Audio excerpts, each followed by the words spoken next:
I like to think that every cry from a kid is a prayer in and of itself. And we welcome the reminder of young life, new life in this place. It is not a disruption. Just a little more talking, my friends, and then we will get to the good part. I'm Reverend Hannah Capaldi. I use she, her pronouns. I serve this congregation as the Minister for Faith Formation. As a point of visual access, I'm about a 5'3" white woman with dark curly hair. I'm wearing all black with a green stole. What is there to say about Christmas that hasn't already been said? We've heard it a million times. It is a well-worn tale, a story we are all intimately familiar with, and yet it is these kinds of stories that reveal more of their truths with every passing telling. With the arrival of Advent each year, we find ourselves seeing new and different truths. When I was a child, the magic of this story lay in the animals near the baby Jesus. To be born near horses and sheep and pigs seemed pretty special. Animals were Jesus's first friends. As I grew older, something different awoke in me about the nativity scene. Depending on where I was in my life, depending on what was forefronted in my life. As a teenager, I began to be confronted with the commingling of the magic and the reality. How overwhelmed Mary must have been, said to have been 14 at Jesus' birth, let alone to have been visited by a massive glowing angel, and alongside my love of the reverent candle lighting and the singing we did in the dark was the critical thinking endowed to me by our whole lives, laying to rest any doubts about the virgin birth. For those of you who are new to Unitarian Universalism, that's not something we really believe in. And then I was a seminary student. And as we read the Bible and examined the power structures that were laid bare in this fable, it was the truth of Jesus' refugee parents that called to me. They were far from home, flung to a distant land by the wrath of a power-hungry king, and I was reminded of all the babies and the mothers at the border. Could I see Jesus there? Would I recognize divinity in another if it looked so different from me, lived so differently from me? And why were all the depictions of Jesus so white? And now I am a parent, and the story for me is about the love that Mary and Joseph must have felt. The pumping vein of affection and obligation and hope that must have been present in that manger too, alongside the donkey and the drummer boy. The way Mary must have been covered in afterbirth, and Joseph might have held her hand as she cried out in pain. And the miracle was that she survived. Jesus survived, to show the world the strength of birthing people everywhere. In that manger, the air would have been redolent with the heady mixture of love and relief.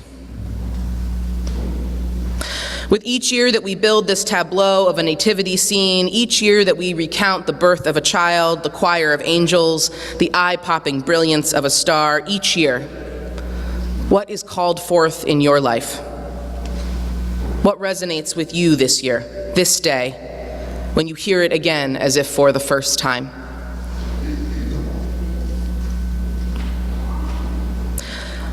While I long for this day to be one of whimsy and joy, and we will get to that, I cannot, in good faith, preside over this pageant without mention of what is happening now in the very lands that Jesus called home. Christmas has been canceled in Bethlehem. I don't know if you know that, but the patriarchs of Palestine canceled Christmas. And yet here we are, full of good cheer, freshly showered, well-fed, under our dazzling lights, and we will go home today to our sturdy houses and our tea kettles And when a plane flies overhead, we will not take cover and anticipate the end. We will keep on doing whatever it is we desire to do. While so many ordinary, normal, plain people try to endure another day, try to survive another day, try to hold their babies close and whisper a prayer that they might live just a little while longer. Please, as we do our pageant today, remember the ordinary people of Palestine. Remember that we are lucky to celebrate Christmas here, that we have the great and undeserved fortune of mingling joy and whimsy with our grief this season. And I hope it makes this pageant a bit sweeter, that we get a chance to enjoy our traditional Sunday. And so, let us begin to build. Let us begin to sing and play and laugh together, because this will keep us alive, and this will keep us together through the story of one babe's birth. And we're going to bring it to life using costumes and song, and inviting our young people to participate and our old people to participate, and infuse the time-worn story with our energy. May a new truth come to you today, however bittersweet it might be. May we find hope today, again, in this story of Christmas. So I am going to read the sacred story of Jesus' birth, and 3 times during the story, I'll invite people in costume to come up. For instance, I will say, "And suddenly there was not one angel, but many angels." And if you hear those words and you are wearing an angel costume, it is your time to come up. So everyone is welcome to participate, even if you are visiting us for the first time today. Go to the back. We have plenty of costumes. And once you are in costume and standing up here, listen to me carefully. I will also give you directions about what to do. For example, I may say, "And everyone was amazed." Can everyone look like they are amazed? Wow, oh. Don't be worried about mistakes. There are no mistakes in First Unitarian's Christmas pageant. We are here to learn the story together, to be awed by the way it has been passed down for thousands of years, to raise our voices in song and wear silly, silly costumes. I'm going to invite Caesar up now, and I see that Mary and Joseph have taken up their place in the back.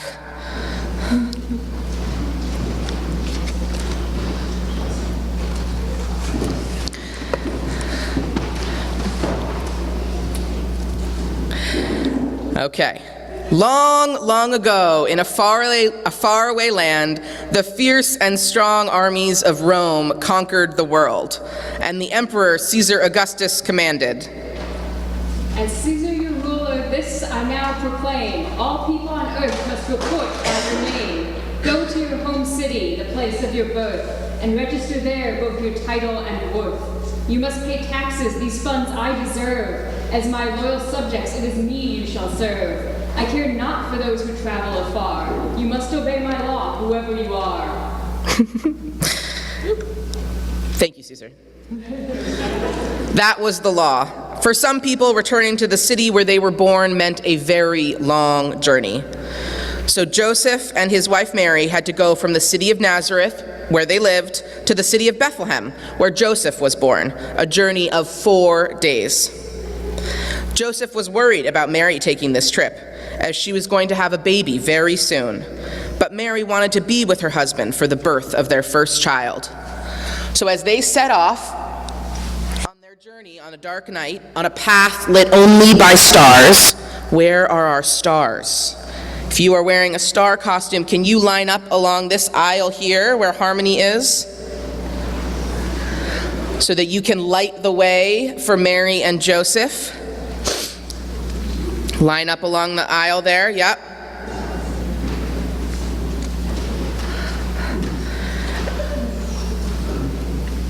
And as Mary and Joseph come down, you're going to shimmy and shake to send your light out along the path. And we will sing Mary and Joseph along the road to Bethlehem. Please remain seated during this. But let us sing now, O Little Town of Bethlehem, carol number 1, which should be printed in your order of service.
Joseph, she said, let's stay at the first inn we come to. I think our baby is almost ready to be born. But when they got to Bethlehem, they found the town crowded with people. They stopped at the first inn and they came to and knocked on the door. Can we all knock 3 times? But the innkeeper told them, I'm sorry, there is no more room here. At the next inn, the innkeeper said, we're full, try the place 3 streets over, it's bigger. Joseph tried another place and another place, but everywhere it was the same story. Sorry, there is no room for you here. Finally, when it was almost nighttime, they saw a house at the edge of town with a light in the window. Joseph knocked at the door and told the innkeeper, please help us. We need a place for the night. My wife is going to have a baby soon, and I don't think she can travel any further. The innkeeper said, I'm sorry, there's no room at the inn, but if you really need a place right now, you may sleep in the stable. The heat from the animals might keep you warm. Having no other choice, they agreed. Will all our animals please come down and surround the manger? I see a tiger and a cheetah. I see a sheep. Oh, I see a dinosaur. Do you want to go put your sheep costume on with Yo-Yo?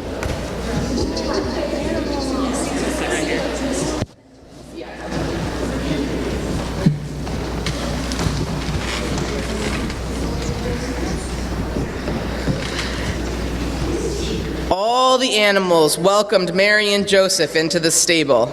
And when the time came for Mary to have her baby, they were kind enough to give up their hay-filled manger so that the baby could have a soft, warm bed. And so Mary's son Jesus was born in a stable, wrapped in swaddling clothes, and laid in a manger. Here comes Jesus!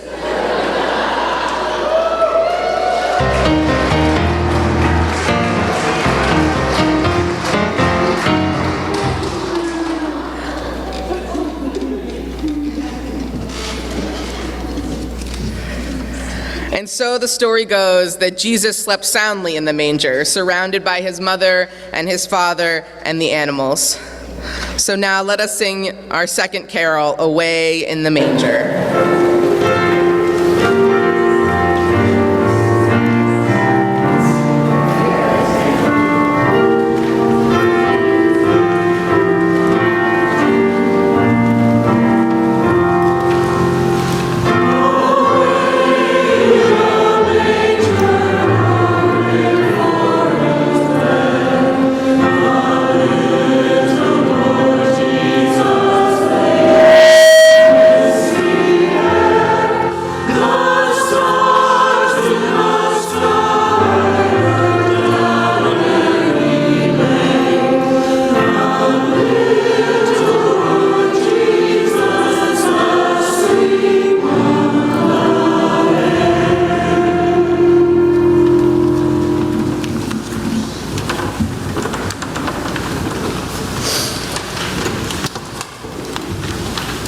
In the land of Bethlehem, in ancient Israel, the soil was rocky and the nights were cold, so sheep were a good way to make a living.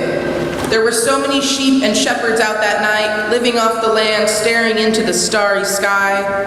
Could I have sheep and shepherds? Do we have shepherds and sheep? Oh my goodness. Jean, we're missing some sheep and shepherds. Who feels so moved?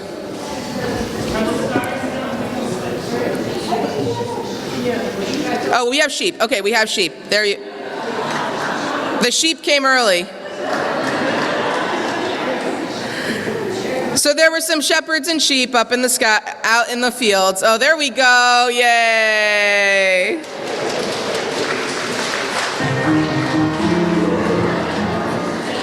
We have a sheep for every shepherd, so there you go. And as they were gazing up at the inky blue sky, they saw a huge star, the biggest, brightest, most incredible star they had ever seen. Wow, Daniel and Cheru, shepherds, look amazed. It was coming closer and closer to the shepherds in the field until they realized it was an angel.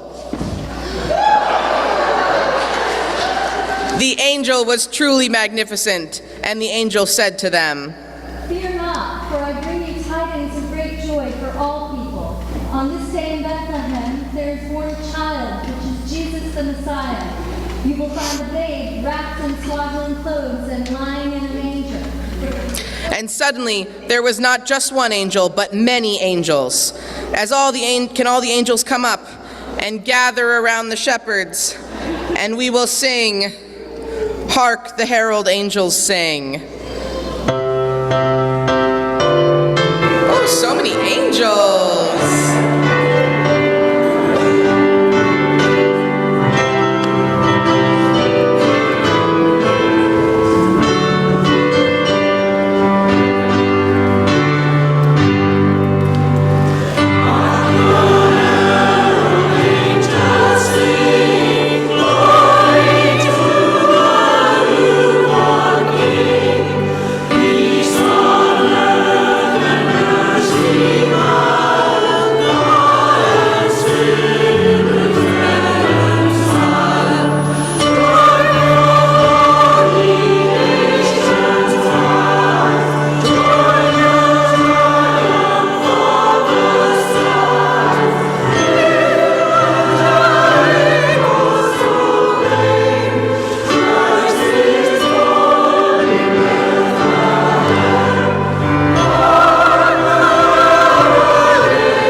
And after the angels finished singing, they too took their place in the manger.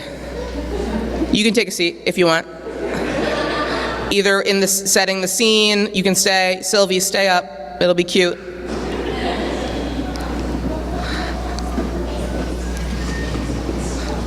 Yeah, there's plenty of space over on this side too. Yeah, whatever you want. The shepherds remembered what the angel had said, that a wonderful baby had been born and they could find him by following the brightest star that remained in the sky.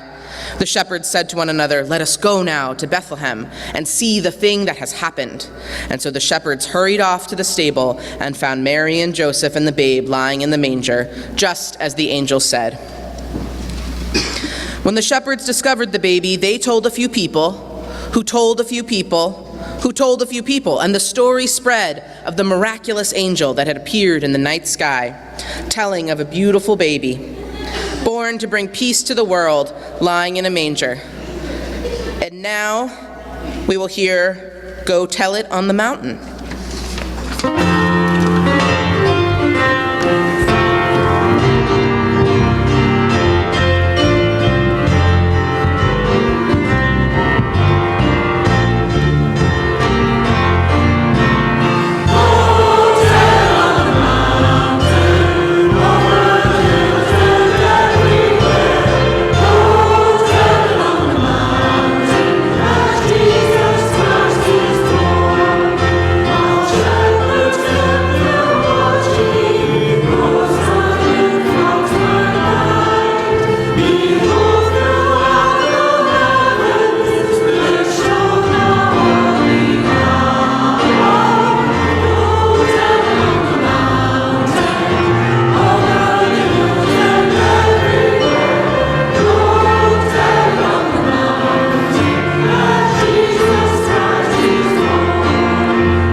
Do you guys want to sit?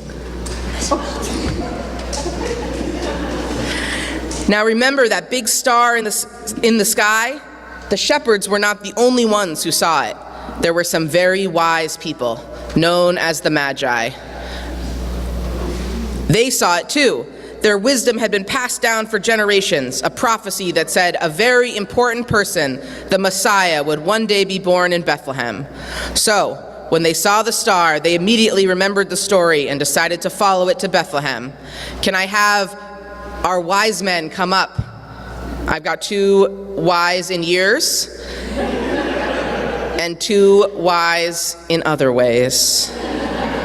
And because you don't arrive to meet a very important person without some gifts, they brought special things, gold and spices that smelled good, and treasures that would show how excited they were for Jesus' birth.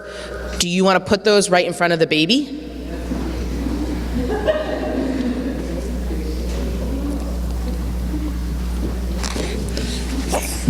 Okay. And because this is also a good time for us to talk about our gifts that need to be collected, I'll invite Kathleen up to give the offertory.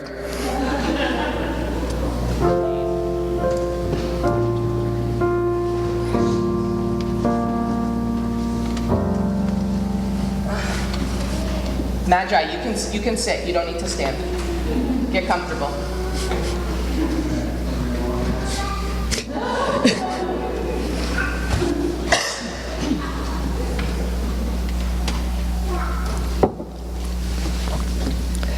As a queer kid who grew up semi-Catholic, the familiar image of Joseph, Mary, and the baby Jesus brought up a twinge of fear in me.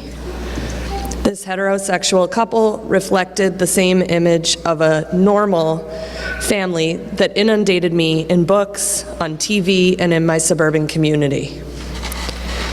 Often depicted as stone statues, they looked stoic and strong and protected from the cold by the strength of their small little family structure, a structure that I could never quite see myself achieving. But this year, as I look across this sparkling, lively, delightfully chaotic tableau, with wise people and sheep and stars and angels surrounding the parents and their baby, I am reminded of the proverb, versions of which come from several different African societies. It takes a village to raise a child. As a foster parent, an auntie, a godparent, and an adult friend, I am now able to look across the pulpit and see a diverse collection of people and beings and entities surrounding the parents and child with warmth and love and light. I see the gifts of the wise people as the unique resources that each person can bring to the raising of a child. Time, wisdom, new perspectives, food, material things, comfort, and witness. I am reminded that this interdependent approach to raising children often starts with something that can be really hard for people: asking for some help and making your struggles visible to another.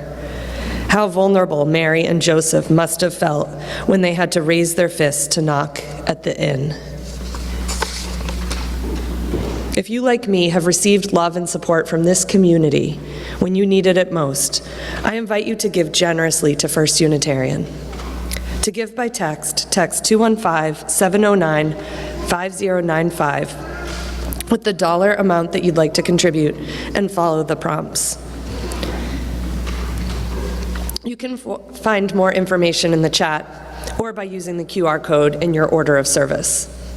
For those in person, ushers will also pass the offering plates through the pews. Will the ushers please come forward? This morning's offering will now be gratefully received.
Now that we have gathered the whole cast of characters, let us pause for a moment and take in the scene.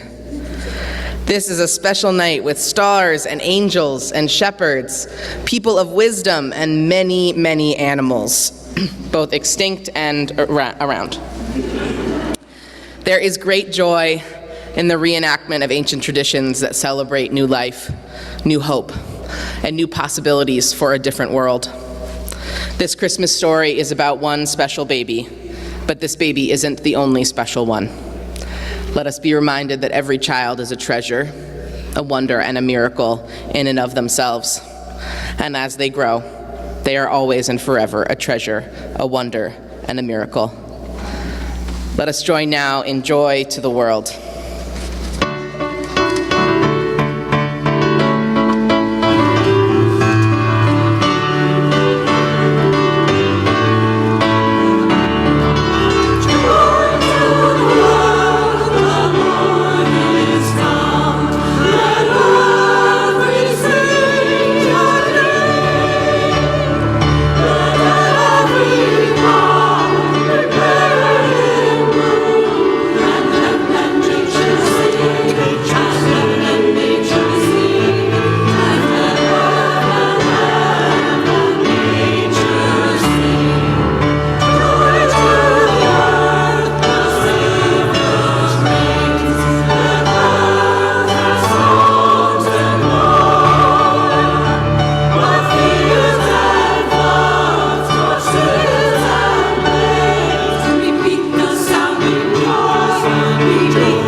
And I'm Reverend Abby Tennis. We are the ministers at the First Unitarian Church of Philadelphia, where our mission is to awaken love and justice in our lives and in the world. We're so grateful that you watched, and we hope that the sermon connected with your soul. We also want to invite you to join us for a live worship service every Sunday at 11 a.m. Eastern Time. You can always find the link to that service on our website at www.philauu.org. In these services, you'll hear words like you've just heard, and you also get a chance to greet one another, pray together, sing together, and we even hold a virtual coffee hour after services to get a chance to greet some new and old friends. If you want to support the mission of this community and you feel moved to give, you can do so by going to the website that Reverend Abby just mentioned. You can find that link below, or you can text 215-709-5095 and follow the prompts to give. If someone in your life needs to hear these words today, we encourage you to share this video. And again, thank you so much for watching. We hope to see you soon.